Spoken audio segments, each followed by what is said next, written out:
Hai semua, jumpa kembali bersama saya di channel RWS Kesehatan. Kali ini saya akan berbagi informasi tentang penyakit amnesia atau hilang ingatan. Dan semoga info ini bermanfaat bagi kesehatan. Kalau suka info ini, tolong dukungannya untuk di like, komen, dan subscribe agar channel ini bisa berkembang dan bermanfaat bagi kesehatan. Amnesia atau hilang ingatan adalah gangguan yang menyebabkan seseorang tidak bisa mengingat fakta, informasi, atau kejadian yang pernah dialaminya. Meskipun bersifat ringan, gangguan daya ingat akibat amnesia juga bisa mengganggu kehidupan penderitanya. Amnesia ditandai dengan hilangnya sebagian atau seluruh ingatan penderitanya. Meskipun demikian, penderita amnesia umumnya masih dapat mengingat identitas dirinya. Hanya saja mereka cenderung kesulitan untuk mengingat hal baru atau mengingat kejadian di masa lalu. Amnesia sering dikaitkan dengan demensia, tapi keduanya merupakan kondisi yang berbeda. Amnesia mengacu pada kondisi hilangnya memori yang dapat bersifat sementara atau permanen.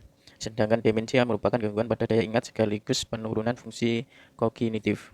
Penyebab amnesia disebabkan oleh kerusakan pada bagian sistem limbik yang ada di otak. Sistem limbik merupakan bagian yang berperan dalam mengatur ingatan dan emosi seseorang. Kerusakan pada sistem limbik bisa disebabkan oleh sejumlah kondisi berikut: stroke, cedera pada kepala misalnya akibat kecelakaan, ensefalitis atau peradangan otak kejang, tumor otak, penyakit otak degeneratif seperti penyakit Alzheimer atau demensia, kebiasaan mengkonsumsi minuman beralkohol dalam jangka panjang, konsumsi obat-obatan tertentu seperti benzodiazepin dan obat penenang, penurunan pasokan oksigen pada otak misalnya akibat keracunan karbon monoksida, gangguan pada pernafasan, atau serangan jantung, trauma psikologis misalnya akibat pelecehan seksual. Gejala utama amnesia adalah hilangnya ingatan masa lalu atau sulit mengingat hal-hal baru. Berdasarkan gejala yang muncul, amnesia dapat dibagi menjadi beberapa jenis, yaitu amnesia anterograde. Amnesia jenis ini membuat penderitanya sulit membentuk ingatan baru. Gangguan ingatan yang dialami penderita amnesia anterograde dapat bersifat sementara, misalnya setelah seseorang mengkonsumsi minuman beralkohol. Namun, amnesia jenis ini juga bisa bersifat permanen bila terjadi kerusakan di bagian otak. Amnesia retrograde. Pada kondisi ini, penderita tidak bisa mengingat informasi atau kejadian di masa lalu. Gangguan ini bisa dimulai dengan kehilangan ingatan yang baru terbentuk, kemudian berlanjut dengan kehilangan ingatan yang lebih lama, seperti ingatan masa kecil. Amnesia global sementara. Amnesia global sementara masih belum bisa dimengerti sepenuhnya. Namun, hilang ingatan pada kondisi ini biasanya bersifat ringan dan sementara. Saat mengalami jenis amnesia ini, penderita akan merasa bingung atau gelisah yang hilang, timbul, dan berulang. Amnesia infantil. Amnesia infantil adalah kondisi yang menyebabkan seorang tidak bisa mengingat kejadian yang terjadi dalam 3 hingga 5 tahun awal kehidupannya. Kondisi ini juga dinamakan amnesia masa kanak-kanak. Kapan harus ke dokter? Lakukan pemeriksaan ke dokter jika Anda mengalami penurunan daya ingat, apalagi jika sampai mengganggu aktivitas sehari-hari. Pemeriksaan sejak awal diperlukan untuk mengetahui penyebab dari keluhan yang dirasakan. Penderita amnesia mungkin tidak sadar dengan kondisinya. Jika Anda melihat gejala amnesia pada seseorang, sebaiknya segera bawa ia ke dokter. Memeriksakan perlu segera dilakukan jika ia mengalami hilang ingatan secara tiba-tiba, terutama setelah terjadi cedera di kepala. Diagnosis amnesia. Dokter akan melakukan tanya jawab seputar gejala yang dialami pasien, riwayat kesehatan, dan obat-obatan yang sedang atau pernah dikonsumsi pasien. Jika pasien kesulitan menjawab pertanyaan yang diajukan, dokter akan melakukan tanya jawab dengan anggota keluarga atau kerabat dari pasien. Selain itu, dokter juga akan melakukan pemeriksaan fisik menyeluruh, termasuk pemeriksaan neurologis fungsi sistem saraf.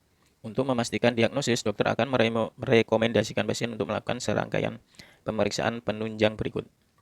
Tes kognitif untuk memeriksa kemampuan berpikir dan mengingat. Tes darah untuk mendeteksi infeksi pada otak. MRI atau CT scan untuk melihat adanya kerusakan perdarahan dan tumor otak. Elektroensefalogram EEG untuk mendeteksi aktivitas listrik pada otak. Pengobatan amnesia. Pengobatan amnesia bertujuan untuk memperbaiki gangguan daya ingat dan menangani penyebab yang mendasari amnesia. Metode pengobatan yang dapat dilakukan meliputi obat-obatan. Sampai saat ini belum ada obat yang bisa memulihkan ingatan penderita amnesia. Namun dokter dapat memberikan obat untuk mengatasi penyebab yang mendasari amnesia. Suplemen vitamin yang terkadang diberikan untuk mencegah kerusakan sistem saraf yang lebih parah. Terapi okupasi. Pasien akan disarankan untuk menjalani terapi okupasi. Terapi ini bertujuan untuk membantu pasien mengenali informasi baru dan memanfaatkan ingatan yang masih ada. Penggunaan alat bantu. Penggunaan alat bantu seperti smartphone, telepon, dan agenda elektronik dan membantu pasien mengingat aktivitas sehari-hari.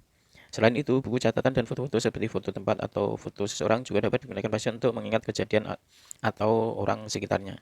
Komplikasi amnesia. Amnesia dapat mengganggu kehidupan sehari-hari penderitanya. Jika terjadi terus-menerus, kondisi ini dapat menyebabkan penurunan kualitas hidup. Penderita bisa mengalami kesulitan saat bekerja, bersekolah, atau bersosialisasi akibat kondisi ini. Jika amnesia sudah cukup parah, beberapa penderita bahkan harus mendapat pengawasan atau tinggal di tempat rehabilitasi. Pencegahan amnesia. Amnesia disebabkan oleh kerusakan pada otak. Cara terbaik yang dapat dilakukan untuk mencegah amnesia adalah menghindari terjadinya cedera dan gangguan pada otak. Berikut adalah beberapa hal yang dapat dilakukan. Tidak mengkonsumsi minuman beralkohol secara berlebihan. Memakai alat pengaman saat berkendara seperti helm ketika mengendarai motor atau sabuk pengaman ketika mengendarai mobil. Mengkonsumsi makanan bergizi seimbang dan menjaga berat badan ideal untuk menghindari stroke. Melakukan pemeriksaan rutin ke dokter jika menderita penyakit infeksi agar menurunkan risiko penyebabnya ke otak.